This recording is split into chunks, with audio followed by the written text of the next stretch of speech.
नमस्कार दोस्तों, स्वागत है आपके अपने YouTube चैनल संस्कृत अड्डा पर। दोस्तों, आज की जो वीडियो इसमें हम करने वाले हैं आपका जो KVS का जो एग्ज़ाम है उसके लिए महत्वपूर्ण क्वेश्चनों को। और आज की जो वीडियो है इसमें हम आपके रुचिरा भाग जो 3 है अष्टम वर्गीय संस्कृत पाठ्यपुस्तक 8वीं क्लास की जो आपकी पाठ्यपुस्तक है उसको आज हम जा करने वाले हैं रुचिरा भाग 3 को। और इससे पहले हमने आपके रुचिरा भाग 1 और 2 ये हमने कर लिए हैं। और अगर आपने ये वाले भाग नहीं देखे हैं तो या तो आपको जो ये वाली वीडियो आई बटन पे मिल जाएंगी या फिर हमारे चैनल की जो प्लेलिस्ट है वहाँ पर जाकर आप जो इनको देख सकते हैं। KVS के अलग नाम से जो हमने एक प्लेलिस्ट जो बनाई हुई है वहाँ पर जो आपको ये दोनों के दोनों जो भाग हैं रुचिरा भाग 1 और 2 वहाँ पर आपको मिल जाएंगे। तो सभी के जाए यहाँ पर महत्वपूर्ण है क्योंकि यहाँ से कुछ क्वेश्चन ऐसे बनते हैं जो आपके सभी एग्जामों में पूछे जाएंगे। और वीडियो शुरू करने से पहले अगर आपने अब तक हमारे चैनल को सब्सक्राइब नहीं किया तो सब्सक्राइब कर लीजिएगा और साथ में घंटी वाला कोना से दबाकर ऑल पे क्लिक जरूर कर लीजिएगा, जिससे आपको हमारे आने वाली जो वीडियो उसकी नोटिफिकेशन मिलती रहेगी। और दोस्तों, वीडियो को लाइक कमेंट और शेयर जरूर कीजिएगा। और आप हमारा जो दूसरा चैनल है रीडिंग लवर्स के नाम से, इसे भी जो आप सब्सक्राइब कर सकते हैं क्योंकि जो भी कोई नई वैकेंसी या इससे संबंधित महत्वपूर्ण जो अपडेट आती है तो इस चैनल पर हम डालते रहते हैं। इसका लिंक और हमारा जो टेलीग्राम ग्रुप है इन दोनों का जो लिंक है वो आपको इस वीडियो के डिस्क्रिप्शन में मिल जाएगा। तो वहाँ से आप हमारे चैनल पर भी पहुँच जाओगे और हमारा जो टेलीग्राम ग्रुप है उस पर भी आप पहुँच जाओगे। और ये वाला जो चैनल है इस पर हम आपके जो कॉम्पिटिटिव एग्जाम है उसके प्रैक्टिस सेट करा रहे हैं, और तो आप उनको भी जरूर देख लीजिएगा। और जो आपके इंग्लिश ग्रामर है क्योंकि आपके एग्ज़ाम में जो वो भी पूछी जाएगी। तो आज जब हम अपना जो लेसन है वो शुरू कर लेते हैं। तो ये आपका यहाँ पर सिलेबस जो है इसका क्या कितने लेसन हैं, कौन कौन से लेसन हैं वो आ चुका है, वो देख सकते हैं। पूर्वाक है, भूमिका है, मंगलम है, सुभाषितानी है और बिलस्सा वाणी न कदापि में श्रुता डीजी भारतम सदैव पुरतो निदेहि चरणम कंटकेनेव कंटकम गृहम शून्यम श्रुताम विना भार जनता अहम संसार सागर से नायिका शब्द भगिन्य है नीति नवनीतम सवित्री भाई फूले कह रक्षति कह रक्षित है और क्षित राजते भारत स्वर्ण भूमि ही आर्यभट्ट है प्रहेलिका। और जो आपके ये संधि कारक शब्द रूप और धातु रूप, तो ये जो आपकी इस बुक में है तो 15 लेसन है, उसके साथ ये अलग से है। तो ये जो आपकी इस बुक में आएंगे जो ये रुचिरा भाग 3 है, जिसमें आज हम आपके ये 2 लेसन जो है कंप्लीट करेंगे, सुभाषितानी और बिलस्सा वाणी न कदापि में श्रुता। तो लेसन शुरू करने से पहले जो आपका यहाँ पर एक ये मंगलम जो ये मंगल आता है, और ये आपके सिर्फ आप KVS का एग्ज़ाम ही नहीं, आपका UGC नेट का है या कोई भी कॉम्पिटिटिव एग्ज़ाम है संस्कृत वाला उसमें जो है पूछे जाते हैं क्योंकि वेद जो है वहाँ से संबंधित है। ये शुक्ल यजुर्वेद से 34.1 से। और इसमें क्या कहा गया है, यत जागृत दूरम मुदति दैवम तद उसुप्तस्य तथैवेति दूरम अंगम ज्योतिषाम ज्योतिरेकम तत्मे मन शिव संकल्पम अस्तु। कि हे परमात्मा, जो मन जागृत अवस्था में दूर दूर तक गमन करता है और उसी प्रकार सुप्त अवस्था में भी वह दूर दूर तक जाता है, वही निश्चित रूप से इंद्रियों का प्रकाशक है, जीवतात्मा का एकमात्र माध्यम है। ऐसा हमारा वह मन श्रेष्ठ कल्याणकारी संकल्पों से युक्त हो। तो इस प्रकार के ये शिव संकल्प सुख जा उसकी ये लाइन है जो आपको प्रत्येक इसमें श्लोक में मंत्र में लास्ट में दिखाई देगी कि यह हमारा मन शिव संकल्पों से युक्त हो या कल्याणकारी वाला हो। उसके बाद दूसरा है यहाँ पर सुसार्थी रसवान इव यत मनुष्य नियते अशुभि वाजिन इव हृत प्रतिष्ठम यत चिरम जविष्ठम तत्मे मन शिव संकल्पम अस्तु हो। कि जिस प्रकार कुशल सारथी लगाम के नियंत्रण से गतिमान अश्व को गंतव्य पथ पर अभीष्ट दिशा में ले जाता है, उसी प्रकार से जो मन मनुष्य को लक्ष्य तक पहुंचाता है और जरा रहित अति वेगशील इस हृदय स्थान में स्थित है, ऐसा हमारा मन श्रेष्ठ कल्याणकारी संकल्पों से युक्त हो। तो इस प्रकार का आपका ये मंत्र है, शुक्ल यजुर्वेद में से लिया गया है। और ये जो यहाँ पर जितने भी वेद हैं आपके, ये सभी के सभी हमारे द्वारा पहले कराए जा चुके हैं। और अगर आप इन सभी के सभी को देखना चाहते हैं, चाहे आपका इसमें शिव संकल्प सूक्त है, इंद्र है, वरुण है, या कोई से भी है, सभी के सभी जो हमारे द्वारा पहले कराए जा चुके हैं, इनके ये वाली जो है वीडियो भी है वो भी आप हमारे चैनल की प्लेलिस्ट में जाकर देख सकते हैं।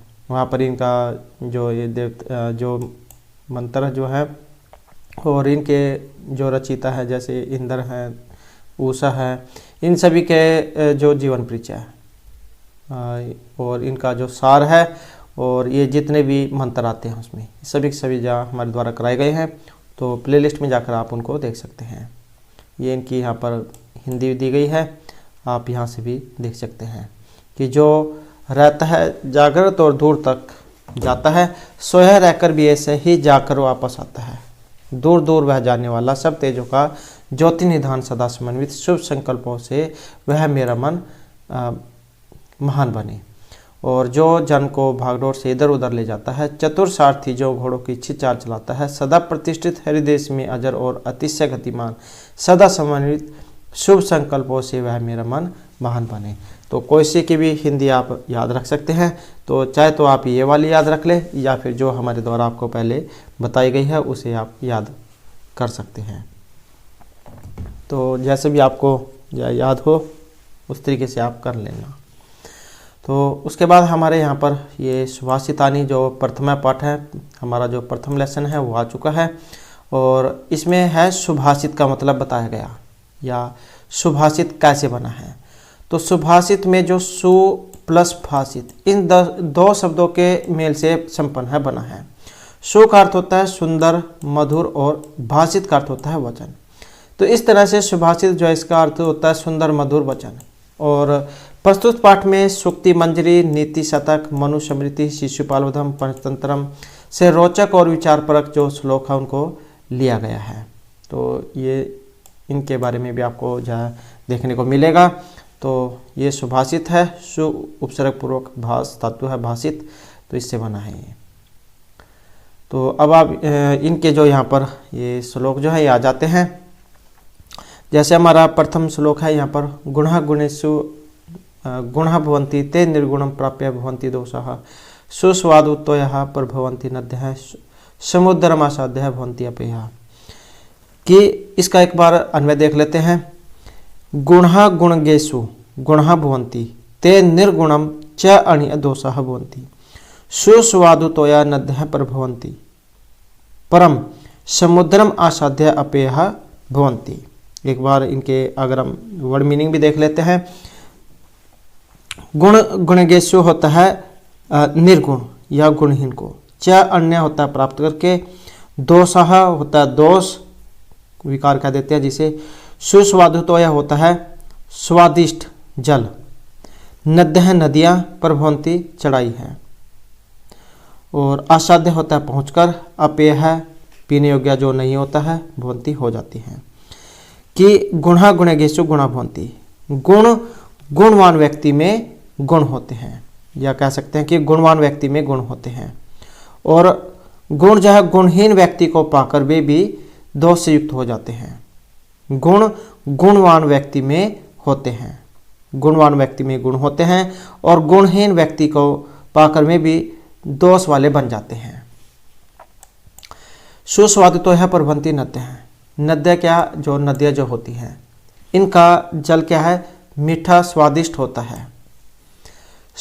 समुद्रमा साध्य भवन्ति अपेयः, लेकिन समुद्र तक पहुँचते पहुँचते उनका जो जल है वो कैसा हो जाता है, पीने योग्य नहीं रहता। दोबारा से इसको देख लेते हैं कि गुण गुणवान व्यक्ति में गुण होते हैं, गुणा गुणगेषु गुणः भवन्ति, क्या है कि गुण गुणवान व्यक्तियों में गुण होते हैं, गुण गुणहीन व्यक्ति को पाकर वे दोष वाले बन जाते हैं। जैसे यहाँ पर ये नदियों को उदाहरण दिया गया है। जैसे नदियाँ पर्वतों से कैसी आती हैं, पर्वतों से तो आती हैं ठीक, उनका पानी जाए पीने योग्य होता है, लेकिन जैसे वो समुद्र के पास आती है तो उनका जो जल जो है वो पीने योग्य नहीं रहता है। उसके बाद आ जाता है हमारा यहाँ पर नेक्स्ट, साहित्य संगीत कला विहीन है, साक्षात पशु पुच्छ विषाणहीन है, तीर्णम न खाद्यानपि जीवमान है, तद भागदेयम परम पशु नाम।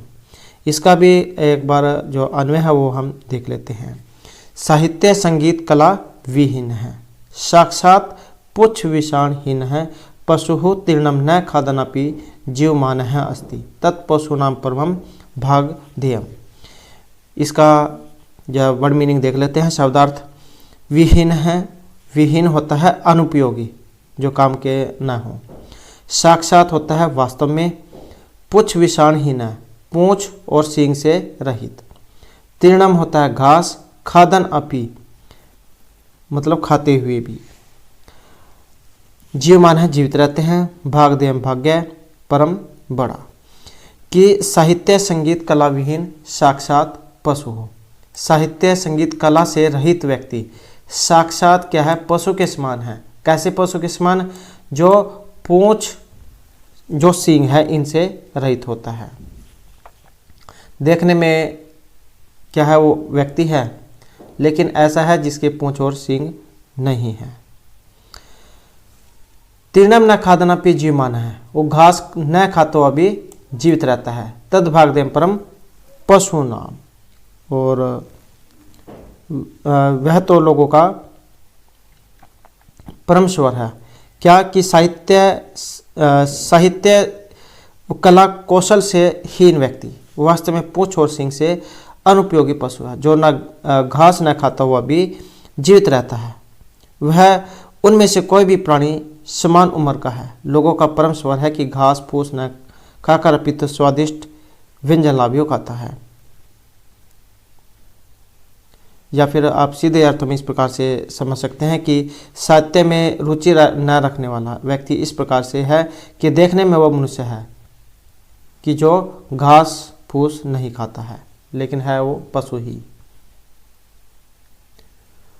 नेक्स्ट है यहाँ पर लुब्धस्य नश्यति यस्य है, पिशुनस्य मैत्री, नष्ट क्रियस्य कुलम अर्थम परस्य धर्म है, विद्याफलम व्यसनीन है, कृपणस्य सौख्यम, राज्यम परमत सचिवस्य नराधिपस्य।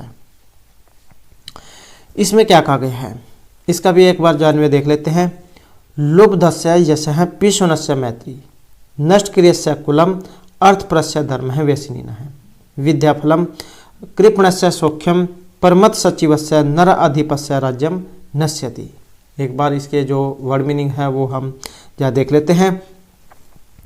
लुब्धस्य होता है लालची व्यक्ति का, लुब्धस्य लालची व्यक्ति का, और पिशुनस्य होता है चुगलखोर, जो चुगलिया करता है, एक के बाद दूसरे के पर लगाना। मैत्री मित्रता, नष्ट क्रियस्य जिसकी क्रिया नष्ट हो गई है उसका, अर्थात अकर्मशील व्यक्ति का। अर्थपरस्य होता है अर्थपरायण व्यक्ति का, जो धन को अधिक महत्व देने वाला होता है। व्यसनीना होता है बुरी आदतों वाला। विद्याफलम विद्या का फल, कृपणस्य कंजूस का, सौख्यम सुख, परमत सचिवस्य कर्तव्य से प्रमुख मंत्री वाले राजा का, नर अधिपस्य राजा का, और नश्यति नष्ट हो जाता है। तो इसमें क्या कहा गया है कि लुब्धस्य यश है, पिशुनस्य मैत्री, नष्ट क्रियस्य कुलम, अर्थपरस्य धर्म व्यसनीन है। लालची व्यक्ति का यश, चुगलखोर की दोस्ती, कर्महीन का कुल, धन को अधिक महत्व देने वाले का धर्म अर्थात धर्मपरायण था, और बुरी आदतों वाले का विद्या का फल अर्थात विद्या से मिलने वाला लाभ, कंजूस का सुख, और प्रमाद करने वाले मंत्री से युक्त राजा को राज्य उसका नष्ट हो जाता है। तो यहाँ पर किस किस के बारे में बताया गया है, दोबारा से जब हम इसको देख लेते हैं। लालची व्यक्ति का तो यश, लालची व्यक्ति का यश, चुगलखोर की दोस्ती, और कर्महीन का कुल,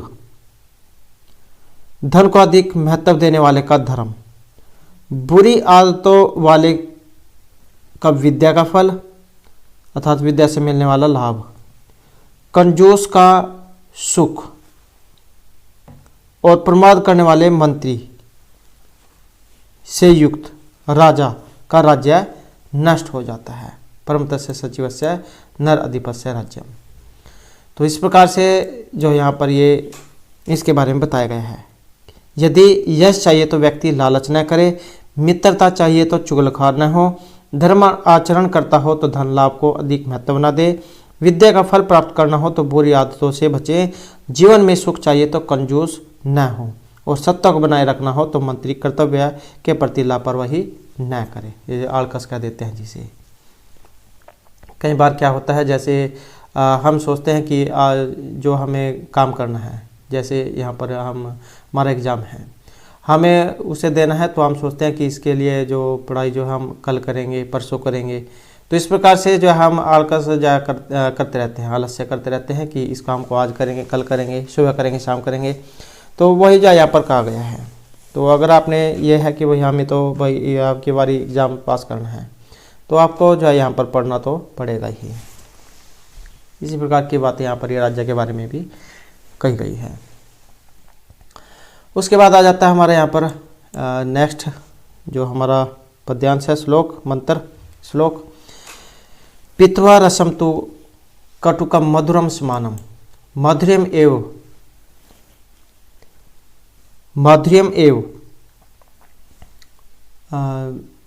जन्मे मधुमक्षिकासौ संति तथैव समस्त जन दुर्जनानाम श्रुत्वा वचः मधुर सुक्त रसम सृजन्ति। इसका भी एक बार जो हम अन्वय जो वो देख लेते हैं।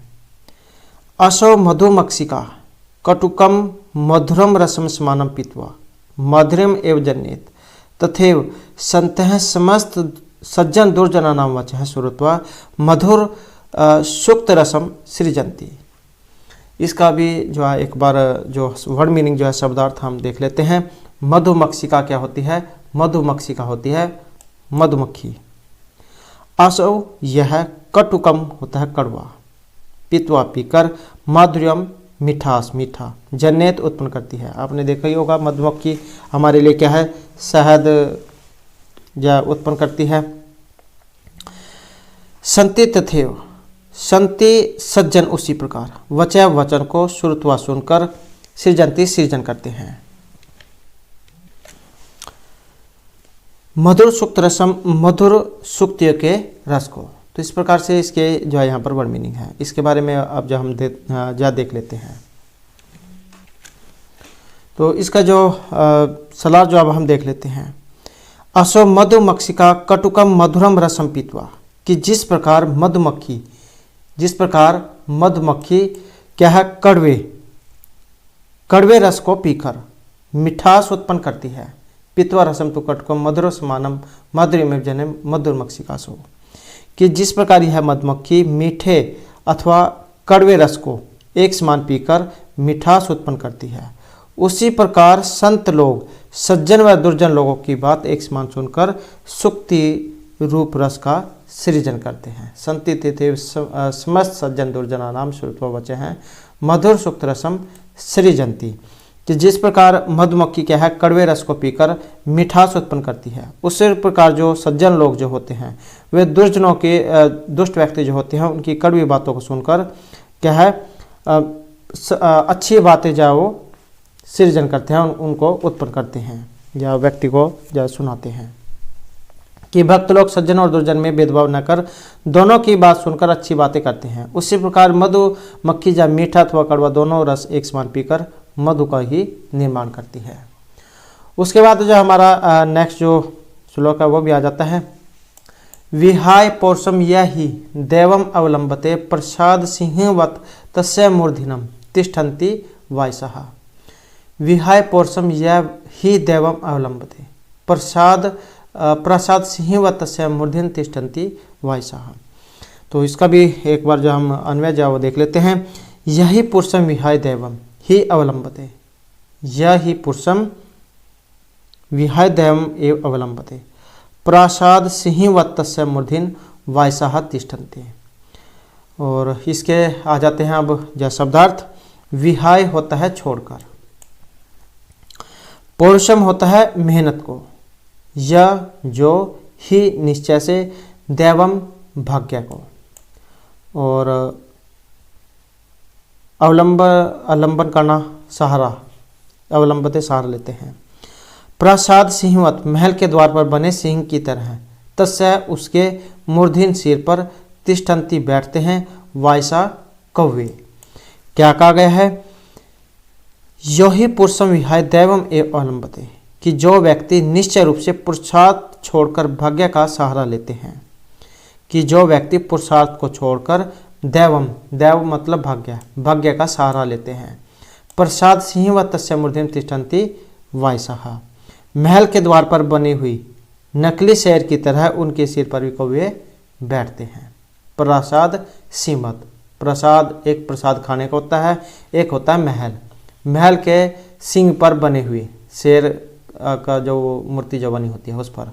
तस्य मूर्धन्यम तिष्ठन्ति वायसः, उसके सिर पर कौवे बैठ जाते हैं, क्योंकि वो उनका कुछ नहीं कर पाता है तो वे उसके सिर पर भी बैठ सकते हैं।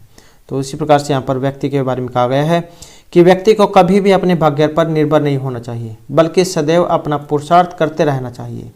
कहा भी गया है कि आप कर्म करो, फल की इच्छा मत करो। जब आपका किस्मत में होगा, आपका भाग्य में होगा, तो आपको अपने आप ही मिल जाएगा। इसलिए आप अपना काम जो है करते रहें।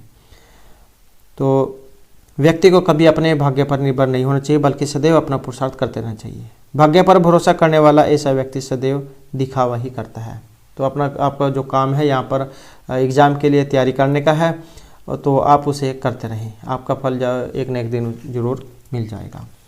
तो इस प्रकार से ये श्लोक है। उसके बाद आ जाता है हमारे यहाँ पर नेक्स्ट श्लोक। पुष्प पत्र फल छाया मूल वल्कल धारुभि धन्य महिरुहाम यशाम विमुखयांति नार्थिन है। तो इसका अन्वय देख लेते हैं, इसमें क्या कहा गया है। पुष्प, पत्तर, फल, छाया, मूल, वल्कल, धारुबी। तो जब हम इनको, ये जितने भी यहाँ पर शब्द दिए गए हैं, जब हम इनको अलग अलग करेंगे, पुष्प, पत्तर, फल, छाया, मूल, वल्कल, दारुबी, ये अलग अलग हैं सभी की सभी। और धन्य महिर हुआम ये शाम विमुखम यान्ति नार्थिन है। तो धन्य ये सामर्थ्य न विमुखन यान्ति ही। इसके भी जो हम यहाँ पर वर्ड मीनिंग जो है शब्दार्थ वो देख लेते हैं। वल्कल होती है पेड़ की छाल, दारू भी होता है लकड़ियों के द्वारा, महिर उहा होता है वृक्ष, मूल जड़, पत्तर पत्ते, धन्य धन्य है ये शाम जिनके, विमुखा विमुख, न नहीं यान्ति होते हैं अर्थिना मांगने वाले। तो इसमें क्या कहा गया है कि फूल, पत्ते, फल, छाया, जड़, छाल और लकड़ियों से वृक्ष धन्य होते हैं, जिनसे मांगने वाले विमुख नहीं होते हैं। क्या कहने का अर्थ है इसमें कि जैसे एक वृक्ष होता है, वो आपको सभी प्रकार की लकड़ी भी देता है, फल फूल भी देता है, छाया भी देता है, तो वो किसी को भी निराश जो है नहीं करता है। जो भी कोई उससे मांगने आता है वो उसे दे देता है। ये जो है उसमें ये नहीं देखता है कि छोटा है या फिर बड़ा है। तो वृक्ष क्या है, परोपकारी होते हैं। वृक्ष सदैव परोपकार करते हैं, वे अपने शरीर के अंगों से सदैव लोगों का भला ही करते हैं। हमें भी वृक्षों की तरह हर प्रकार से लोगों की ही नहीं अपितु समस्त जीवों की सेवा करनी चाहिए। तो इस प्रकार का आपका ये यहाँ पर इसका जो श्लोक है। उसके बाद आ जाता है हमारे यहाँ पर नेक्स्ट श्लोक। चिंतनीय ही विपदाम आदाव ए प्रतिक्रिया न कूप खनम युक्तम प्रदीप्त वहनी न गृह। इसका भी एक बार हम अन्वय देख लेते हैं। ही विपदाम आदौ ही प्रतिक्रिया चिंतनीय वहनी न गृह प्रदीप्ते कोपर वननम न युक्तम। कोप खननम क्या होता है? कोप मतलब कुआ, खनन होता है खोदना, कुआ खोदना। वहनी न होता है अग्नि के द्वारा। चिंतनीय सोचनी चाहिए, ही निश्चय से, विपदाम मुसीबतों का, आदौ ए मतलब प्रारंभ में ही, प्रतिक्रिया समाधान, युक्तम उचित, प्रदीप्त जलने पर, गुहे घर के, कि ही विपदम आदो ही प्रतिक्रिया चिंतनीय, निश्चय से विपत्तियों का शुरुआत में ही इलाज करना चाहिए। चिंतन ही विपदम आदेव प्रतिक्रिया, जब भी आपके ऊपर कोई मुसीबत या क्रिया जो कठिनाई है, तो अगर आपको लगता है कि ये काम करने से हमें इस दिक्कत का सामना आगे करना पड़ेगा, तो उस काम को आपको पहले ही कर लेना चाहिए। क्योंकि न कूप खनम युक्त प्रदीप्त वहनी न गृह, क्योंकि जब घर में आग लग जाए उसके बाद कुआं खोदने से कोई लाभ नहीं। इतना आप कुआं खोदोगे इतना तो आप घर पूरा जल जाएगा, इतना काम ही हो जाएगा। कि प्रत्येक मनुष्य को समस्या का प्रारंभ से ही समाधान ढूंढ कर रखना चाहिए, जिससे यदि समस्या आती है तो वह मुसीबत न बन जाए। और इसमें मनुष्य की भलाई भी है। समस्या सामने आ जाने पर समस्या ढूंढना उचित नहीं होता। तो जब आपको पता है कि जैसे आपका एग्ज़ाम है, आपको पता है कि एग्ज़ाम में ये पूछा जाएगा, तो पहले ही आपको उसके लिए जो अपनी तैयारी कंप्लीट रखनी चाहिए। ये ऐसा ना हो क्योंकि आपका एग्ज़ाम आ जाए और फिर जो आपके उसके 2-4 दिन पहले अपने देखने में लगे कि हाँ भाई इसमें ये भी आएगा ये भी आएगा। तो शुरू से ही जो एग्ज़ाम के लिए तैयारी करनी पड़ती है, तभी वो क्लियर होता है। तो इस प्रकार से यहाँ पर एक श्लोक जो है इसके माध्यम से कहा गया है। तो इस प्रकार से जो हमारे जो यहाँ पर ये श्लोक थे, और अब आ जाते हैं इनके वर्ड मीनिंग। तो ये है यहाँ पर इसके शब्दार्थ। गुण गणेशु होता है गुणियों में। सुस्वादु तो यह होता है जल, तो स्वादिष्ट जल। प्रभवंती निकलती है या उत्पन्न होती है। समुद्रम असाध्य होता है समुद्र में मिलकर। भवंती अपेय होता है पीने योग्य नहीं होती। विषाण हीन है सिंह के बिना। खादन अपि खाते हुए भी। जीवमान है जिंदा रहते हुए। पिशुनस्य चुगली करने वाले की। व्यसनीन है बुरी लत वाले की। नर अधिपस्य राजा का या के की। जन्येन मधुमक्षिकर असो। जन्य ये है यहाँ पर, जब हम इसको अलग अलग करेंगे तो क्या क्या बनेगा। जनियत ताकु ना हुआ है तो जनियत मधुमक्षिका और असो। तो यह मधुमक्खी पैदा करती है या निर्माण करती है या उत्पन्न करना। संते तथेव, संत हैं तथा प्लस में एव, जब हम इसको अलग अलग करेंगे तो ये बनेगा। वैसे ही सज्जन सृजंती निर्माण करते हैं। वायसहा, वायस होता कौवे चाहे काका जाए, प्रवाची दे दिया गया है। वलकल होता है पेड़ की छाल। दारू भी होता है लकड़ियों के द्वारा। महिर उहा होता है वृक्ष। कोप करना होता कुआ खोदना। वहनीना अग्नि के द्वारा। तो इस प्रकार से जो है यहाँ पर इसके ये वर्ड मीनिंग है। और अब हम जो इसका जो अभ्यास वो देख लेते हैं। तो पहले जो है यहाँ पर आ जाते हैं हमारे ये श्लोक है। तो ये श्लोक की लाइनें दी गई है जो हमने पढ़े थे, उनको फिर यहाँ पर कंप्लीट आपने करना है। तो जैसे यहाँ पर प्रथम आया है ये समुद्रम आसाध्य, तो क्या बनेगा यहाँ पर भवंती अपेहा। तो ये बनेगा यहाँ पर भवंत्य और अपेहा, अपेय और या भवंती अपेहा। उसके बाद वच है मधुर सुक्तम सृजंती। तो श्रुत्वा, श्रुत्वा मतलब सुनकर, श्रुत्वा सुनकर। वच है मधुर, चाहे कड़वे हो या मीठे, उसको सुनकर क्या मधुर वचन ही उत्पन्न करते हैं। तद्भागदेयम पशु नाम परमम। तो क्या आ जाएगा यहाँ पर परमम। यहाँ से भी देख सकते हैं या फिर जो हमने श्लोक पढ़े थे उनमें भी देखकर आप इसे फिल कर सकते हैं। विद्या फिलम कृपणस्य सौख्यम, क्या व्यसनीन है, व्यसनीन है।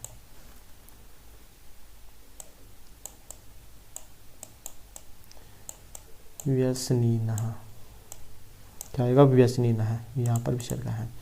पौरुषम विहाय यह अवलंबित दैवम, भाग्य का जो सहारा लेते हैं। तो क्या आ जाएगा यहाँ पर दैवम, भाग्य का। चिंतनीय ही विपदाम प्रतिक्रिया। तो क्या जाएगा आदाव एव, ये वाला आ जाएगा यहाँ पर आदाव एव, आदाव एव, यह यहाँ पर आपका वाह आदाव एव। उसके बाद है यहाँ पर एक पद में ये क्वेश्चन है, इनके उत्तर आपने देने हैं। जैसे व्यसनीन है किम नश्यति, व्यसनीन है किम नश्यति, तो यह आ जाएगा विद्या फलम, विद्या का फल, विद्या फलम। कस्य नशः नश्यति, किसका यश नष्ट हो जाता है। तो लुब्धस्य, लुब्धस्य, लुब्धस्य। मधुमक्षिकाम किम जनयति, मधुमक्खी क्या उत्पन्न करती है, मिठास उत्पन्न करती है। तो क्या जाता आएगा, माधुर्यम, माधुर्यम।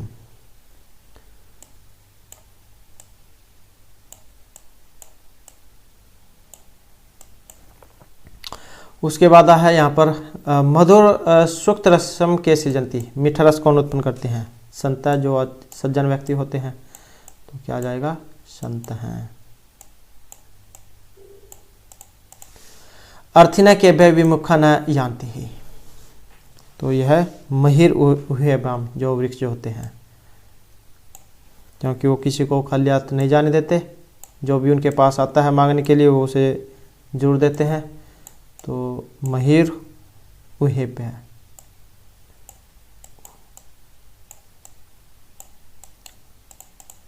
महिर उहेब है, इस प्रकार से जाए यहाँ पर ये आ जाएगा।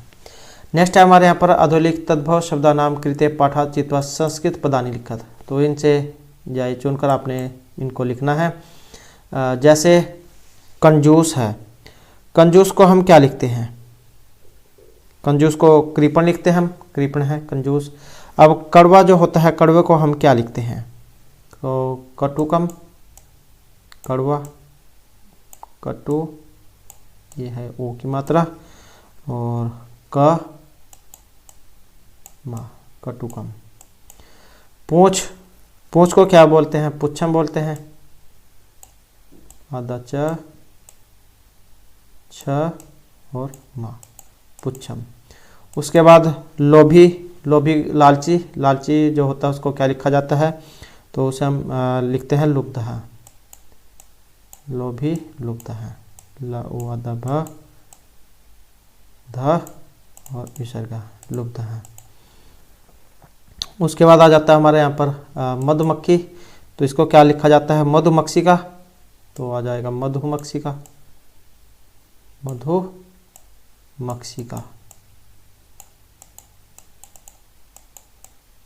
मधुमक्षिका। नेक्स्ट है यहाँ पर तिनका, तिनका को क्या कहा जाता है, तिनको को कहा जाता है तीर्णम, त्रि अण म और हलंत, तो इसका क्या लिखा जाएगा, तीर्णम। नेक्स्ट है यहाँ पर अधोलिखित वाक्येषु कर्तृपदम क्रियापदम च चित्वा लिखत। तो यहाँ पर कर्तरी जो है वो आपने बताना है, इसमें कर्तरी और क्रिया, कर्ता और जो क्रिया है, मतलब जो धातु और कर्ता इसमें कौन कौन है। जैसे ये पहली लाइन जो है इसमें संत है कर्ता है, और ये सृजंती क्रिया है, क्रिया जो आपने मतलब जो धातु होती है। तो दूसरे वाला जो है यहाँ पर देख लेते हैं, निर्गुणम प्राप्य भवन्ति दोषः। तो ये जो दोष है ये क्या है, ये आपका कर्ता है, ये कर्ता है, और क्रिया क्या है इसमें, ये भवन्ति, ये क्रिया है। गुण, गुण गणेशु गुणः भवन्ति, यहाँ पर भी सभी में पहले हम जाए क्रिया, क्रिया आपकी देख लेते हैं। तो जैसे ये वाला है, इसमें क्या है, भवन्ति है, और नेक्स्ट ये जो है इसमें कहाँ है क्रिया, तो ये जन धातु जो होते हैं यही क्रिया है, इसमें नष्ट होने वाली यही क्रिया है, और इसमें कौन सी क्रिया है, इसमें ये वाली क्रिया है। अब इनमें कर्ता जो हम देख लेते हैं, तो इसमें कर्ता कौन है, गुण गणेशु गुणः भवन्ति, ये क्रिया हो गई, और फिर आप इसमें जो कर्ता गुण हो गए, गुणः भवन्ति। मधुमक्षिका माधुर्यम जन्येत, तो जन्येत तो यहाँ पर क्रिया होगी, और कर्ता कौन है, मधुमक्खी, मधुमक्षिका। इसमें नश्यति क्या है, क्रिया है, और इसमें कर्ता कौन है, तो ये मैत्री है। नद्या समुद्र समुद्रमा सद्या पिहा भवन्ति, तो ये तो क्रिया हो गई भवन्ति, और इसमें जो यहाँ पर कर्ता कौन है, तो ये नदियाँ हैं। तो इस प्रकार से यहाँ पर कर्ता और क्रिया जो है आपने इसमें छांटनी है। उसके बाद आ जाता है यहाँ पर रेखांकित पदानि आधारित प्रश्न निर्माणम कुरुत, तो यहाँ पर करना आपने इनका क्वेश्चन निर्माण। तो क्वेश्चन निर्माण देख लेते हैं। जैसे प्रथम दिया गया है यहाँ पर गुणः गुणेषु गुणः भवन्ति, तो जब हम इसका क्वेश्चन निर्माण करेंगे तो इसका क्या बनेगा, तो गुणः गुण, तो क्या आ जाएगा, के, ये यहाँ पर इसका आ जाएगा। नेक्स्ट है यहाँ पर नद्यः सुस्वादितोयः भवन्ति, तो जब हम इसका क्वेश्चन निर्माण करेंगे तो ये क्या होगा, यहाँ पर का, नदी है, स्त्रीलिंग है तो का। लुब्धस्य यशः नश्यति। अब यहाँ से भी आप इसका पता कर सकते हैं, जैसे कस स दिया गया लुब्धस्य स, तो क्या आ जाएगा, कस्य है। उसके बाद है यहाँ पर मधुमक्खी का स्त्रीलिंग है, तो जब हम इसका क्वेश्चन निर्माण करेंगे तो क्या बनेगा, का।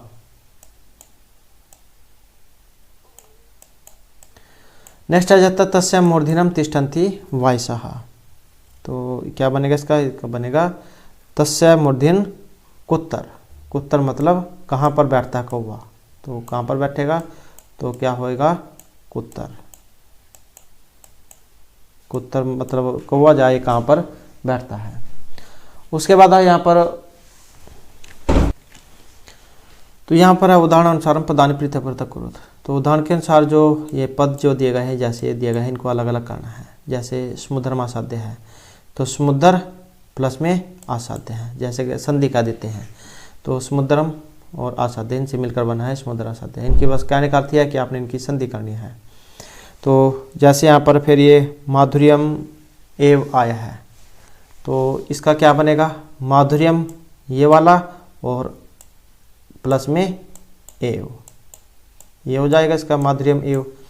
ऐसे ही अल्पम एव, अल्पम अलग हो जाएगा और एव अलग हो जाएगा, अल्पम एव इस प्रकार से बनेगा। नेक्स्ट है सूर्यम सर्वम एव, तो सर्वम अलग और उसके बाद एव। ऐसे ही यहाँ पर दैवम एव है, दैवम और एव। महात्मा नाम उक्ति, तो जब हम इसको बनाएंगे तो क्या हो जाएगा, महात्मा नाम अलग हो जाएगा और उक्ति ही ये अलग हो जाएगा। अद उ क त और विसर्ग है, उक्ति ही, महात्मा नाम उक्ति ही, तो इस प्रकार से हो जाएगा। और विपदा नाम आदा एव, तो जब हम इसको अलग अलग करेंगे तो क्या बनेगा, विपदाम ये अलग हो जाएगा और आदव आदव ये अलग हो जाएगा और प्लस में क्या जाएगा, वेव है, इसको अलग अलग करेंगे तो क्या बनेगा, एव एव। तो विपदाम आदव और एव, तो इस प्रकार से ये बनेगा। यहाँ पर योग्यता विस्तार कुछ बताया गया है, वो भी देख लेते हैं। प्रस्तुत पाठ में महापुरुषों की प्रकृति, गुणों की प्रशंसा, सज्जनों की वाणी, साहित्य, संगीत कला की महत्ता, चुगलखोरों की दोस्ती से होने वाली हानि, स्त्रियों के प्रसन्न रहने में सबकी खुशहाली को अलंकारिक भाषा में प्रस्तुत किया गया है। पाठ के श्लोकों के समान अन्य सुभाषितों को भी स्मरण रखें और जीवन में उनकी जो संगति है उस पर भी विचार करें। ये सामने विद्या तपो न दानम ज्ञानम न शीलम न गुणो न धर्म ते मृत्युलोके भूवि भारभूतम मनुष्य रूपेण मृगास चरंती है। तो यहाँ पर भी जाए इसी श्लोक में ये बताया गया है कि जिसके पास विद्या तप दान ज्ञानशील गुणधर्म नहीं है वो इस लोक पर जाए भोजे के समान है, जैसे कोई मनुष्य के रूप में मृग या चर रहे हों। गुणहा पूजस्थान गुणीषु नैचा लिंगम नैचा वह है, ये आपकी सूक्तियाँ हैं। यहाँ पर ये आपके केवीएस का एग्जाम ही नहीं, चाहे और कोई सब एग्ज़ाम हो उसमें भी जो आपके इन में से पूछे जाते हैं, तो सभी की सभी जो सूक्तियाँ हैं ये महत्वपूर्ण हैं। गुणा पूज स्थान गुणीषु नैचा लिंगम नैचा वह है, गुणों का ही पूजन में स्थान होता है, न कि आयु विशेष का। कोई चिट्टे बाल होने से, सफ़ेद बाल होने से या कोई व्यक्ति आयु में बड़ा नहीं माना जाता, क्योंकि आजकल देखने में कम आयु वाले के भी सफ़ेद बाल हो जाते हैं, लेकिन जो अपने गुणों में बड़ा होगा उसी को बड़ा माना जाएगा, न कि सिर्फ सफ़ेद बाल होने से। तो न्याय पता पर विचलंती पदम न धीर रहा, न्याय सारे धीर व्यक्ति जो होते हैं वो अपने मार्ग से कभी प्रचलित नहीं होते हैं, धैर्यशील व्यक्ति। दुर्जन परिहृतव्य विद्या अलंकृत अपि सन, दुष्ट व्यक्ति जो होते हैं वो चाहे विद्या भी उनके पास हो तो तब भी उनको छोड़ देना चाहिए।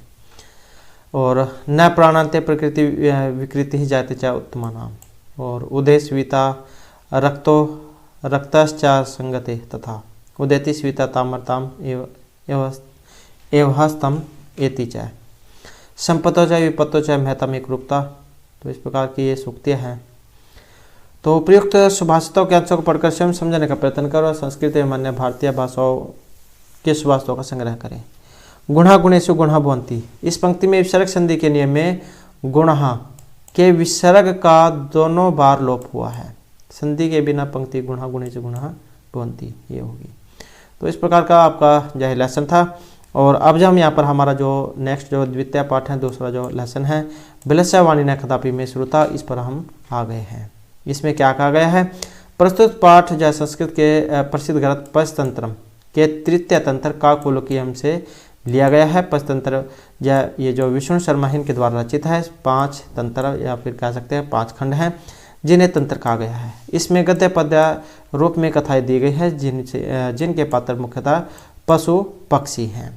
अब ये पंचतंत्र जो है वेरी इंपॉर्टेंट है और इनके बारे में एग्जाम में पूछा जाता है। कितने तंत्र है, किन के द्वारा रचित है और कौन से नंबर का कौन सा तंत्र है, तो सभी जो इसमें बताए गए हैं। तो इनके बारे में भी हम जो है आगे देखेंगे। पहले जो इस लेसन में क्या कहानी है, क्या घटना हुई है, तो उसे हम पहले देख लेते हैं। कस्मश्चित वने खरन खरह नामे सिंह प्रतिवस्ती सम।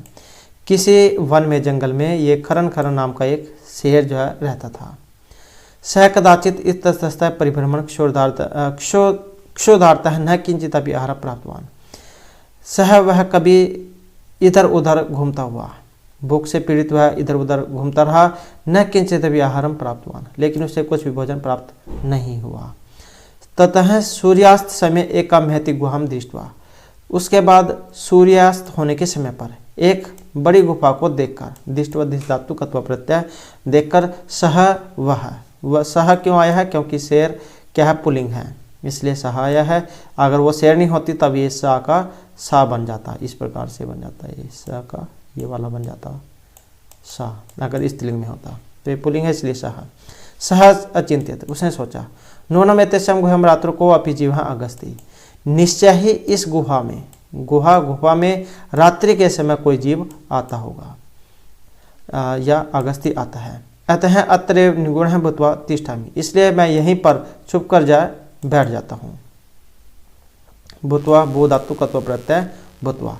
एतस्मिन् अंतरे गुहायाः स्वामी दधिपुच्छ नाम का श्रृंगार समागच्छत्। इसी थोड़ी देर में एतस्मिन् अवसर, इसी अवसर पर गुफा जो है इसका स्वामी दधिपुच्छ नाम का एक जो श्रृंगार है गिद्दड़, वो आ जाता है। यहाँ पर भी आप चित्र में देख सकते हैं, ये गुफा है, इसमें क्या है? शेर अंदर जा रहा है, पैरों के निशान भी है और ये यहाँ पर देख भी रहा है। उसके बाद स चयावत पश्यति तावत सिंह पद्धति गुहा पृष्ठ दृश्यति। जैसे वह यहाँ पर देखता है तो वैसे ही सिंह शेर के जो पैरों के निशान है गुहाया पृष्ठ दृश्यते, गुफा में प्रवेश करते हुए दिखाई देते हैं, दृश्यते दिखाई देते हैं। नहीं च बहिरागतः, और बाहर आते हुए नहीं दिखाई देते हैं। यहाँ पर देख सकते हैं सिर्फ ये जाने के निशान है। अगर आने के निशान होते तब ये 2 की बजाय यहाँ पर 4 पैरों के निशान होते, क्योंकि ये सिर्फ जाने के इसलिए 2 हैं। आने के होते तब 4 हो जाते, 2 जाने के और 2 आने के। श्रृंगार है चिंतित, जो गिद्दड़ जो है वो सोचता है। अहो विनिष्टो अस्मि, कि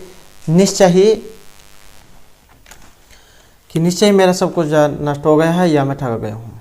नूनम अस्मिन् बिले सिंह अस्ति। निश्चय ही इस बिल में गुफा जो है इसमें सिंह अस्तित्व कोई शेर है। तर्कयामी सोचता हूँ, तथा किम करवानी, तो क्या करना चाहिए। एवं विचिंत्य, इस प्रकार सोचकर। दुरस्थ रवह कर्तुम आरब्ध है, दूर खड़े होकर वो कोई शब्द करता है। भो भील, हे बिल, भो भील किम न समर्सी, क्या तुम्हें याद नहीं है? यत मया तव्य समय कृतास्ति, कि मेरे द्वारा तुम्हें ये कहा गया था। यत अहम बाह्यता प्रतिगमिष्यामि, कि जब मैं बाहर जाऊंगा तदा त्वं माम आकरिष्यसि, तब मुझे क्या है आप बुलाओगे। यदि त्वं न आह्लास्यसि, यदि तुम मुझे नहीं बुलाओगे, मेरा आह्वान नहीं करोगे, तर्हि अहम द्वितीय बिलम यास्यामि इति, तब मैं दूसरे बिल में चला जाऊंगा। अत एतत् श्रुत्वा, अब उसके बाद जो है यह सुनकर, सिंह अचिंत्यत, शेर जो थे उन्होंने सोचा, अचिंत्यत सोचना।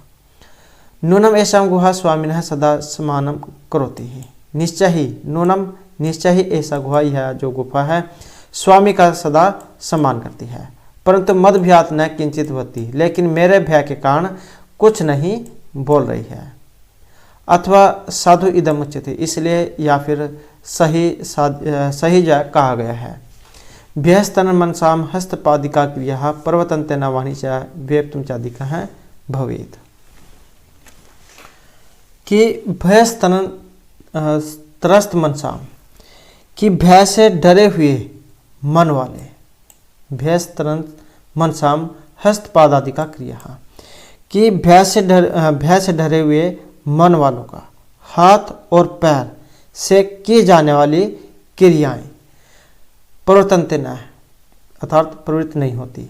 वाणी चाहे व्यक्त हो अधिकम भवेत, और वाणी आवाज जो है वाणी ठीक से प्रवृत्त नहीं होती और कंपन भी ज़्यादा होता है। आपने देखा होगा अगर किसी व्यक्ति को डर लगता है तो न तो उसकी आवाज़ निकलती है और हाथ पाँव कांपने लग जाते हैं। तो वही जो बात यहाँ पर जो शेर है वो भी सोच रहा है कि हो सकता है कि मेरे डर के कारण क्या इनकी आवाज़, गुफा की जो आवाज़ है वो नहीं निकल रही है। कि भय से डरे हुए मन वालों का हाथ और पैर की क्रियाएं तथा वाणी ठीक से प्रवृत्त नहीं होती और कंपन भी ज़्यादा होता है। वेप्तु मतलब होता है कंपन, वेप्तु चादि को बहुत, और कंपन भी ज़्यादा होता है। हो सकता है कि इसी कारण से जाए आवाज़ जैसे इसकी ना निकल रही हो, तो इस प्रकार जाए सोचने लग जाता है। तदा अहम अस्य आहनम क्रोमी, तो मैं जो इसका आह्वान करूँगा, अर्थात मैं जो उसको बोलूँगा। ये क्रोमी जो आपका क्रिया धातु में है, ये अहम है, क्रोमी है। एवं सह बिले प्रविश्य है, इस प्रकार वह बिल में प्रवेश करके मैं भोजन भविष्यति, मेरा भोजन बन जाएगा। इतम विचार्य सिंह सहसा श्रृंगाल से आहनम अक्रोध, यही विचार करके जो शेर है अचानक ही श्रृंगाल से आहनम अक्रोध, शेर का आह्वान करता है। यही विचार करके शेर जो है वो अचानक से गिद्दड़ का आह्वान करता है या उसको बुलाता है। सिंह से उच्च गर्जन प्रतिध्वनि नशा गुहा ऊंचे श्रृंगालम आह्वायत, शेर की जो ऊंची जो गर्जना थी, ऊंची जो आवाज़ थी, उसकी प्रतिध्वनि से वह गुफा ऊंचे जोर से श्रृंगाल जो गिद्दड़ है उसको आह्वान करने लग जाती है, बुलाने लग जाती है। अनेन अन्य पी पशु भयभीता भुवन, इससे जो दूसरे जो वहाँ पर पशु थे वे भी भयभीत हो जाते हैं, डर जाते हैं। अभुवन ये आपका लंग लकार में बना है भूधातु में। श्रृंगाल है अपीतत है दूरम पलायमान है, और जो गिद्दड़ जो था वो भी क्या वहाँ से दूर हो जाता है, क्या भाग जाता है। इमम अपठत, इसलिए कहा गया है अनागतम या कुरते स शोभते स सोचते या न क्रोति अनागतम वने अत्तर संस्तस्य समागत जरहा बिलस्यवाणी न कदापि में श्रुतः, कि यह अनागतम कुरुते, कि जो अनागत भविष्य में आने वाली, अनागतम या कुरुते च शोभते स सोचते या न क्रोति अनागतम, कि जो भविष्य में आने वाले दुख के निराकरण का उपाय करता है वह शोभता है, और जो भविष्य में आने वाले दुख के निराकरण का उपाय नहीं सोचता वह दुखी होता है। अनागतम या कुरुते च शोभते, कि जो भविष्य में आने वाली जो कठिनाई है उसके बारे में नहीं सोचता है, या जो भविष्य में आने वाली कठिनाई के बारे में सोचता है वह शोभते जा सुखी होता है। और सा सोचते अनाकृति है अनागतम, और जो भविष्य में आने वाली कठिनाई के बारे में नहीं सोचता है वो क्या है, दुखी होता है।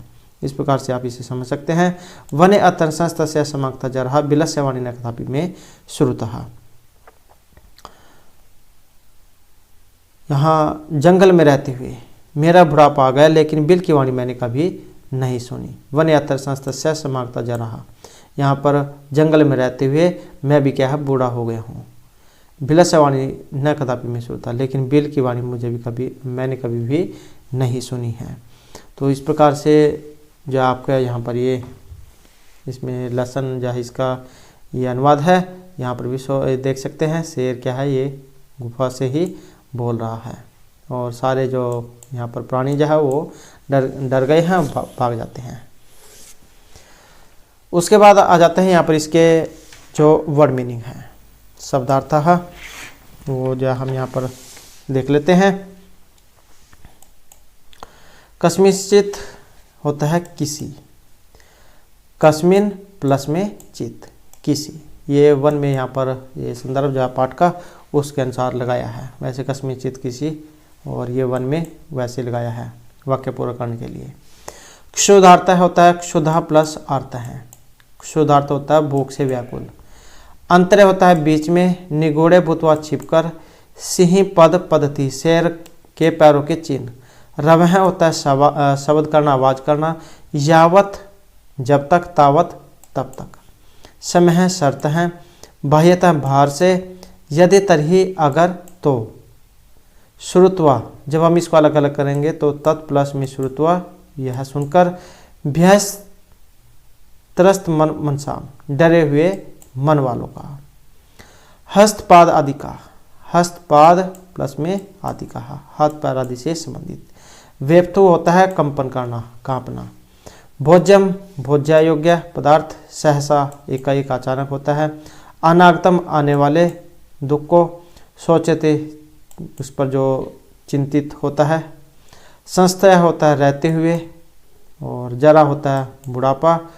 क्रोते या क्रूते, ये मतलब करता है। बिलस्य, बिल का मतलब गुफा का।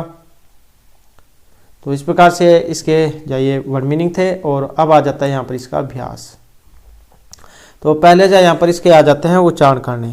तो उच्चारण करने में हम देख लेते हैं, जैसे कस्मिंश्चित हो गया, विचिन्त्य, साधुइदम, क्षुधार्थ है, एतत्श्रुत्वा, भयस्तरस्त मनसाम, और सिंह पद्धति, आह्वानम और प्रतिध्वनि। ये आह्वान है, वह जो है इसके अंदर ये वाह है, ये वाह आह्वान होता है बुलाना, ये आपको दिखाई दे रहा होगा इसके अंदर। तो वह सम आह्वानम, बुलाना, आह्वान करना। उसके बाद आ जाते हैं यहाँ पर एक पद में जो है इनके उत्तर देने हैं, तो देख लेते हैं उसे। तो सिंहस्य किम नामासीत, आसान जो यहाँ पर क्वेश्चन है। शेर का क्या नाम था? तो खरन खरह है, ये नाम था, पहले शुरू में दिया गया है। तो खरन खरना, और उसके बाद ख और रा, खरन खर है, ये नाम था। गोह्या स्वामी काशित, गुफा जो थी उसका स्वामी कौन था? तो ये था दधिपुच्छ। तो क्या आ जाएगा? दधि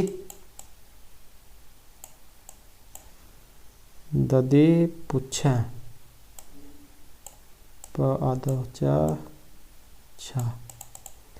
ये आ जाएगा। सेह कस्मिन समय गुहायाम समीप आगसत, आगता है। शेर जो था वो किस समय गुहा के समीप आता है? तो जब सूर्यास्त हो जाता है शाम के समय तभी आता है। तो क्या आ जाएगा? सूर्यास्त समय, सूर्यास्त अदसत, सूर्यास्त, और उसके बाद हो जाएगा ये समय, सूर्यास्त समय। तो इस प्रकार से है ये सूर्यास्त समय। हस्तपाद आदि का क्रिया के सामने प्रवर्तनते। तो हाथ पैर कब कांपने लग जाते हैं? भय के कारण। तो क्या आ जाएगा यहाँ पर? भयस्त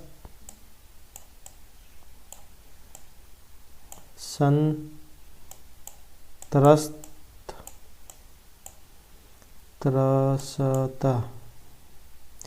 भयन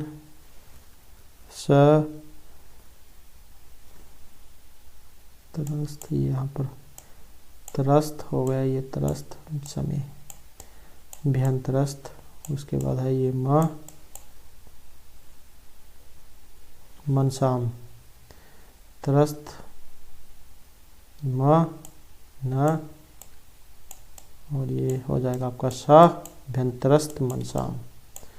इस प्रकार से हो जाएगा। गुहा केन प्रतिध्वनि ना, गुफा जो थी वो आवाज़ करती है। किससे आवाज़ करती है? जब शेर जो है उसमें अंदर आवाज़ करता है।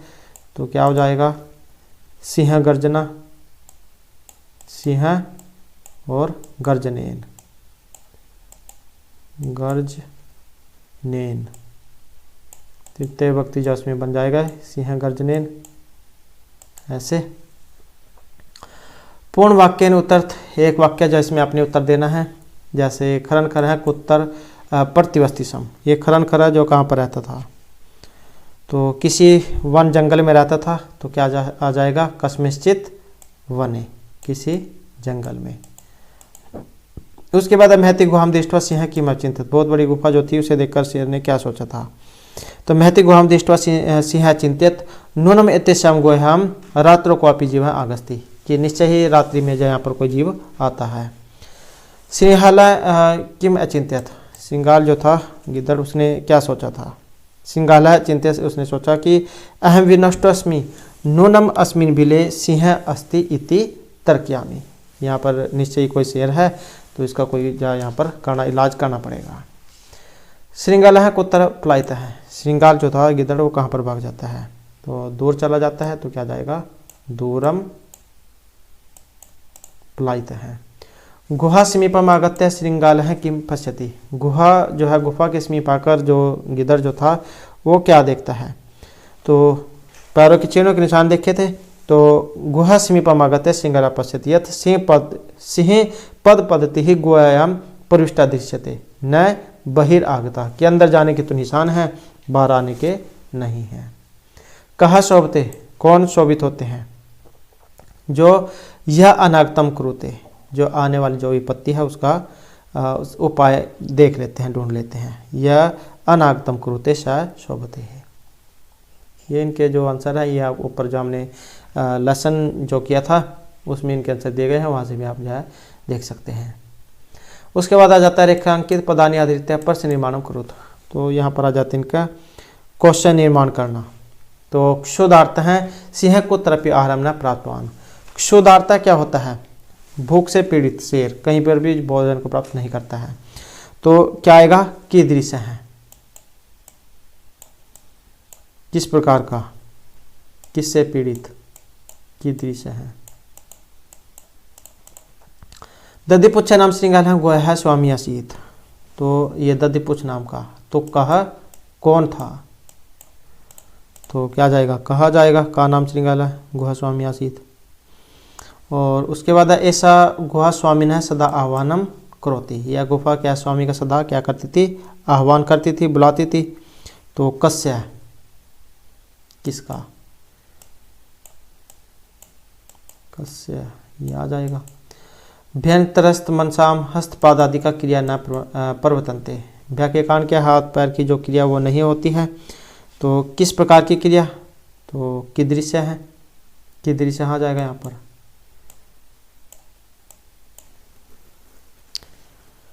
कीदृश्य है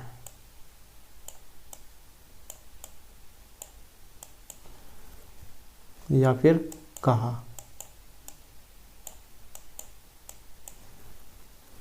विसर्ग है, और की दृश्य यहाँ पर भी, तो ये आ जाएगा, कोई सा भी आ सकता है इसमें से। आह्वाने श्रृंगाल बिले प्रविश्य सिंहस्य भोजनम भोज्यम प्रविशति, तो आह्वाने श्रृंगाल बिले प्रविश्य सिंहस्य भोजनम भविष्यति, तो कहाँ पर किस में प्रवेश करके उस शेर का भोजन बन जाएगा, तो क्या जाएगा कुत्तर का, ओ त्रा कुत्तर, ये वाला जो है इसका आ जाएगा। नेक्स्ट है यहाँ पर घटनाक्रम जो है उसके अनुसार जो आपने इसको लगाना है क्रम वाइज। तो गुहा स्वामी दधिपुच्छ नाम श्रृंगाल है समागच्छत, सिंह एकाम महति गुहाम अपश्यत, और परिभ्रमण से क्षुधारता जाता है। दूरस्थ श्रृंगाल रव है कर्तुमारब्ध है, सिंह श्रृंगाल से आह्वानम अकरोत, दूरम प्लायमान श्रृंगाल है श्लोक में पठत, और गुहायाम को अपि अस्थिति श्रृंगाल से विचार है। तो इसको जब हम यहाँ पर करेंगे तो सबसे पहले क्या आ जाएगा कि दधिपुच्छ नाम का श्रृंगाल वहाँ पर आता है, तो ये देख लेना आप, इसमें ये वाली आ जाएगी।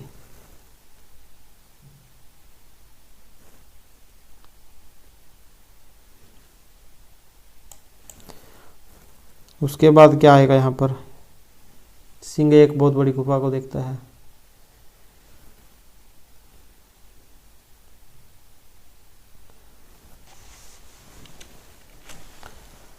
तो इसमें जो सबसे पहले जो यहाँ पर आता है वो भूख से पीड़ित होता है। तो सबसे पहले आएगी आपके ये वाली लाइन नंबर 1 में। उसके बाद एक गुफा में पश्चात ये वाली आ जाएगी, गुफा को देखता है। उसके बाद आएगी दधिपुच्छ समागच्छत, ये वाली आ जाएगी यहाँ पर तीसरी लाइन। और उसके बाद जो आ जाएगी सिंगालस्य विचार है, ये वाली आ जाएगी। और उसके बाद शब्द करता है, तो ये वाली आ जाएगी। उसके बाद जो इसमें आएगी क्या है, आह्वान करता है, तो ये वाली आ जाएगी। और उसके बाद जो है क्या, वो दूर भाग जाता है, तो ये वाली आ जाएगी। तो इस प्रकार से जो आप इनको देख लेना, हो सकता है अगर कोई लाइन आगे पीछे हुई हो तो आप जो लेसन के अनुसार भी इसे देख सकते हैं। इस प्रकार से जो आपने इनको या जो भी घटना पहले या बाद में हुई है उसके अनुसार जो आपने इनको लगाना है। उसके बाद यथा निर्देशम उत्तरत एका महति गुहा दृष्ट्वा स चिंतित अस्मिन् वाक्ये कति विशेषण पदानि संख्या च पदानि अपि लिखत तदहमस्य आह्वानं करोमि अहम् अत्र यदि त्वं न हम से। तो उसके बाद जो है यहाँ पर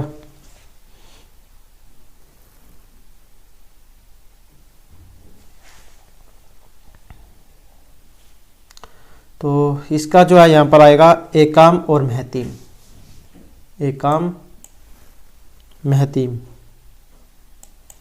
ये है इसमें। तद अहम अस्य आह्वानं करोमि तत्र अहम इति पदम कस्मै प्रयुक्तम, किस लिए प्रयुक्त हुआ है। तो ये अहम जो है तद अहम, ये शेर जो है उसके लिए प्रयुक्त हुआ है, सिंहाय। यदि त्वम माम न आहलस्य अस्मिन् वाक्ये कर्तृपदम, तो इसमें कर्तृ जो करता है कौन सा है, तो करता है फिर इसमें त्वम है ये वाला, और फिर ये धातु हो गई आपकी क्रिया। सिंह पदते गुहायां प्रविष्टे दृश्यते अस्मिन् वाक्ये क्रिया पदम किम, इसमें ये दृश्य धातु है, देखने अर्थ में यही क्रिया है। और वने अत्तर संस्था से समागता जरा अस्मिन् वाक्ये अव्यय पदम किम, ये अव्यय कौन सा है, ये एग्जाम में बहुत पूछे जाते हैं अव्यय। जैसे यहाँ पर लाइन दी गई है, आपने अगर हरियाणा में एग्जाम दिया होगा स्टेट वाला, तब आपको पता ही होगा कि उसमें भी इसी प्रकार का जो क्वेश्चन है वो पूछा गया था, अव्यय बताने थे इसमें कितने आए हैं। तो इसी प्रकार का जो यहाँ पर भी आया है वन्यतर संस्तस्य समागता जरा अस्मिन् वाक्ये अव्यय पदम किम, तो इसमें अव्यय बताना है कौन से हैं, तो ये अत्तर जो आया है ये यहाँ पर इसमें अव्यय है। अव्यय जो होता है किसी भी व्यक्ति लिंग व्यक्ति वचन इनमें कोई परिवर्तन में नहीं होता है। तो इस प्रकार से यहाँ पर ये आ जाते हैं।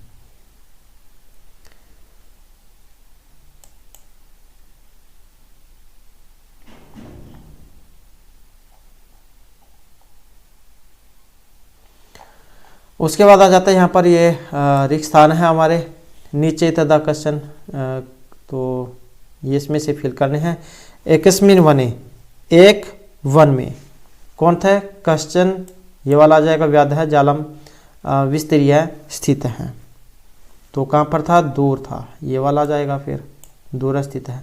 क्रमशः आकाशात सपरिवार है, कपोत राज है, कहाँ पर आता है, नीचे की तरफ आता है, तो ये आ जाएगा नीचे यागच्छत।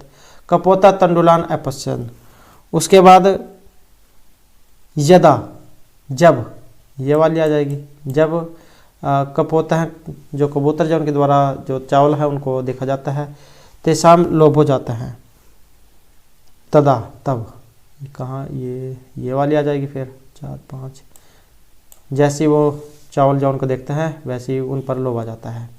परम राजा सहमता नासीत तस्या युक्ति हासीत, उनकी क्या युक्ति थी, वने को अपि मनुष्य नास्ती, परम, तो परम राजा सहमता नासीत तस्या युक्ति आसीत, तस्या योग्यता, तस्या युक्ति आसीत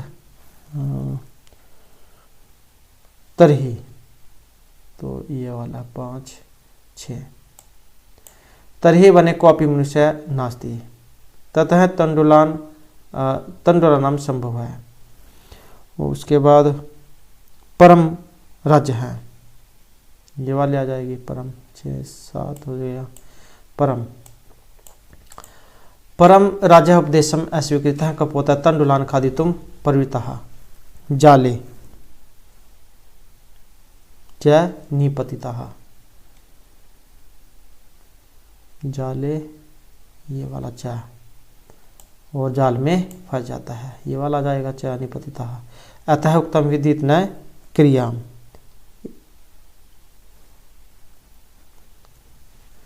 तो एक ये बच गया।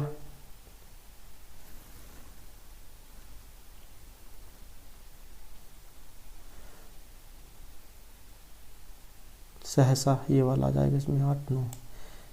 सहसा विदित न क्रिया में का परमावधम पदम, हमें अचानक ही कोई काम नहीं करना चाहिए, पहले उसके बारे में सोच विचार कर लेना चाहिए, उसके बाद ही काम को करना चाहिए। जैसे कि यहाँ पर इसमें बताया गया था कि पहले जब उसके बारे में सोच विचार कर ले तब नीचे उतरें। तो सहसा विदित न क्रिया में काम परमावधम पदम, तो ये एक सूक्ति भी है जो एग्जाम में आती है, हमें अचानक ही कोई काम नहीं करना चाहिए। उसके बाद यहाँ पर इसके बारे में कुछ बताया गया है, तो देख लेते हैं। ग्रंथ परीक्षा विष्णु शर्मा ने राजा अमरशक्ति के मूर्ख पुत्रों को कुशल राजनीतिक बनाने के उद्देश्य से कथाओं के संकलन के रूप में पंचतंत्र की रचना की थी, और इसमें मित्र भेद, मित्र संप्राप्ति, काकुल के लब्ध, प्रणाश और अपरीक्षित कारक, इन 5 खंडों में कुल 70 कथाएं और 900 श्लोक हैं। अब ये पंचतंत्र विष्णु शर्मा जौन के द्वारा तो रचित है, और किस लिए इसके रचना की गई थी? अमरशक्ति जो थे इनके पुत्र थे मूर्ख, तो उनको राजनीतिक बनाने के लिए इसकी कल्पना की गई थी। और क्या है इसमें 5 तंत्र है, ये 5 के 5 वेरी वेरी इंपॉर्टेंट है। इनके क्रम भी एग्जाम में पूछे जाते हैं कि क्रमवाजी इनको बताओ या कौन कौन से हैं। तो ये आप इसी प्रकार से आपने क्रम में याद रखने हैं। सबसे पहले मित्र भेद आता है, मित्र संप्राप्ति, काकुल्य, लब्ध, प्रणाश, और सबसे लास्ट में आता है अपरीक्षित कारक। तो इसी प्रकार से आपने याद रखनी है। और 70 कथाएं 900 श्लोक है इसमें। श्लोक में प्रायः पूर्ण नीति श्लोक प्रयुक्त है। पंचतंत्र का अनुवाद चतुर्शाब्दी के आसपास ईरान की पहली भाषा में हुआ था, और इसी आधार पर विदेशी भाषाओं में इनके अनेक अनुवाद हुए हैं। काकुल्य क्या है? पंचतंत्र का तीसरा तंत्र है। इसका नाम कौवा और उल्लू की जो कथा है उसके कारण पड़ा है। काका उल्लू, कौवा और उल्लू। उसके बाद है यहाँ पर अव्यय के बारे में बताया गया है कुछ। संस्कृत में 2 प्रकार के शब्द होते हैं, एक विकारी और अविकारी। विकार मतलब जिसमें विकार हो जाता है, परिवर्तन हो जाता है, और एक होता है अविकारी जिसमें कोई परिवर्तन नहीं होता है। तो विकारी शब्द परिवर्तनशील होते हैं, जैसे संज्ञा, सर्वनाम, विशेषण और क्रिया शब्द विकारी है, जैसे बालकः, सह, शुक्ल हैं और गस्ती। अविकारी शब्द अव्यय कहलाते हैं, जिनके रूप कभी नहीं बदलते, जैसे अत्तर, अधुना, अपि। अवयव के भी रूढ़ और यौगिक ये 2 रूप मिलते हैं। रूढ़ अवयव के खंड नहीं होते, जैसे च, अपि, वा, तु, खलु, न आदि। यौगिक अवयव के खंड होते हैं, यह कृत, तदित या समास के रूप में होते हैं। कृत से बने अव्यय जैसे गम धातु गत्वा, गम कतुन में गंतु, ये वाले बनते हैं, ये आपके कृदंत रूप हो गए। तदित से बने जो अव्यय होते हैं ये सर्वथा, एकदा, तत्तर, इत्थम, कथम ये होते हैं। समास के रूप में अव्यय जैसे प्रतिदिनम, दिन दिनम प्रति, यथाशक्ति, शक्तिमंती क्रम में है। तो ये आपका अव्ययभाव जो समास है वो होता है, क्योंकि जिसमें शुरू में अव्यय उपसर्ग होता है तो वो अव्ययभाव समास होता है। ये भी आपने याद रखना है। तो ये अव्यय है, ये शुरू में जैसे प्रति है, यथा है। तो प्रस्तुत पाठ में कदाचित इतस्ततः है, इतः प्लस ततः है, ये स जो आया है इसको विसर्ग हो जाती है, उसके बाद बनता है इतस्ततः है। न दृष्ट्वा अनुनम अर्पित तर्हि अत्तर एव भूत्वा इति च बहि अहो एवं विचिन्त्य सदा सह सदा यदि अथ श्रुत्वा सदा परंतु परम प्लस्तु प्रविश्य सहसा कदापि, कदा प्लस अपि, ये अवयव है और इनकी उपयुक्त कोटि में पहचान की जा सकती है। तो ये सभी के सभी जो क्या है अवयव हैं, ये आपने याद रखने हैं। तो इस प्रकार से आपके ये दो लेसन हो चुके हैं। और नेक्स्ट जो वीडियो है इसमें आपका हम जो नेक्स्ट जो लेसन होगा तृतीय पाठ है डीजे भारतम, उसको हम करेंगे। और उससे पहले अगर आपने अब तक हमारे चैनल को सब्सक्राइब नहीं किया तो सब्सक्राइब कर लीजिएगा। और हमारे साथ अंत बनाने के लिए धन्यवाद।